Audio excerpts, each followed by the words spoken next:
Welcome to THE 1020 Introduction to Theater with Bobby Bell.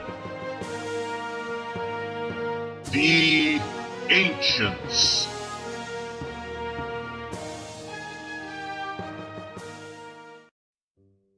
Located within the sanctuary of Asclepius, the Greek deity of healing and the medical arts from whom we get the modern medical symbol of a serpent-entwined staff,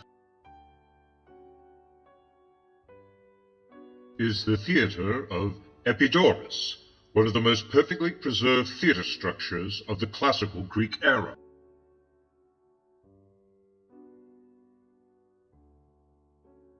That the theater was part of an ancient Greek medical complex informs us that the arts were considered part of the healing process, and that the medical term of catharsis, used as the benefit of attending a play and purging of emotions, was no accident.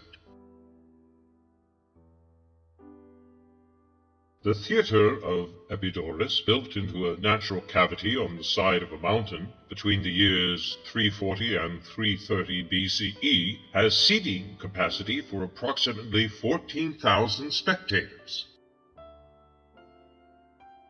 The perfect construction of this theater created remarkable acoustics, so that even today a person sitting in the very top row can hear quite clearly the voice of a person speaking in a normal tone standing in the center of the orchestra where the themele, or altar, once stood.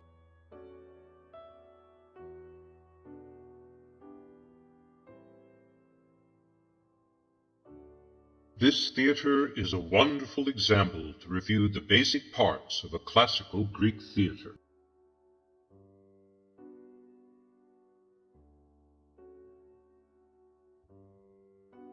The large, semicircular theatron, or seeing place, from where the audience would watch the play.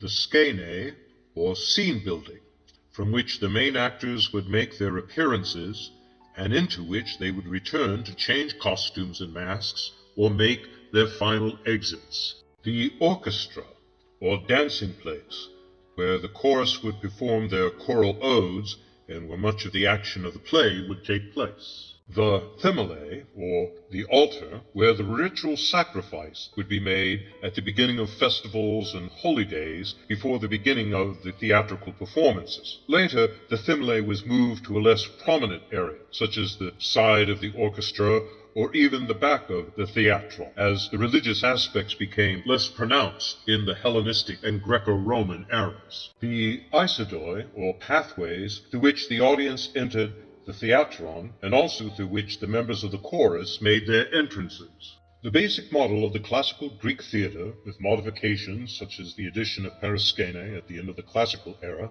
and the addition of the proskenion in the Hellenistic era, was fairly consistent until the Roman era, when the theater design was adapted to create a more complete theater building that could be temporarily roofed by awning-like fabric covers.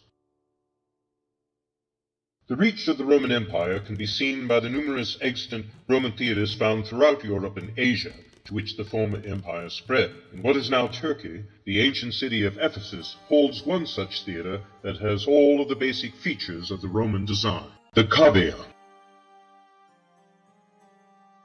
the proskenion, which supported the pulpitum,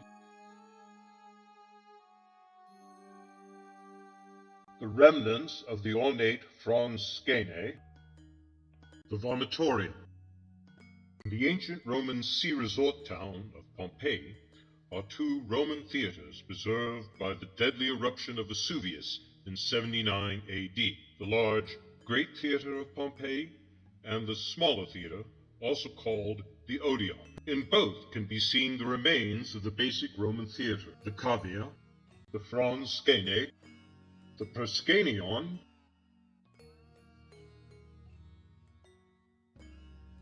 the vomitorium.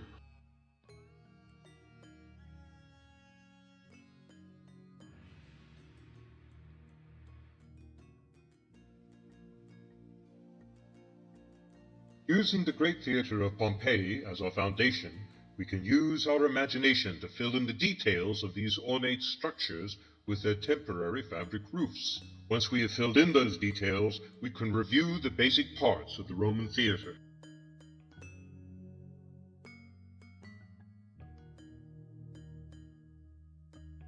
The cavea, where the audience sat to watch the play.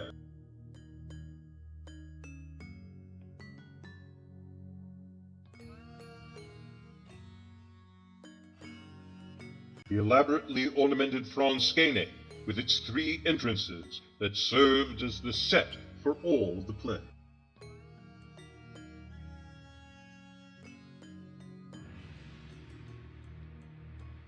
The orchestra, which although not used in theatrical performances as it was in ancient Greece, was used for concerts, dances, and could be flooded for mock naval battles called naumachia.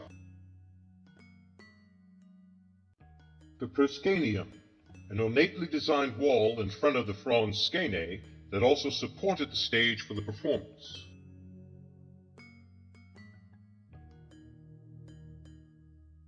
The pulpitum, which was the stage floor supported by the proscenium and upon which the actors would perform.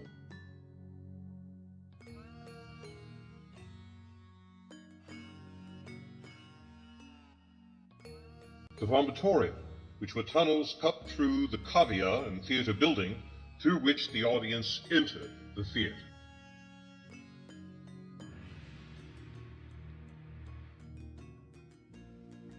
This basic design of the Roman theater was adapted later in the Renaissance for the theaters of that era.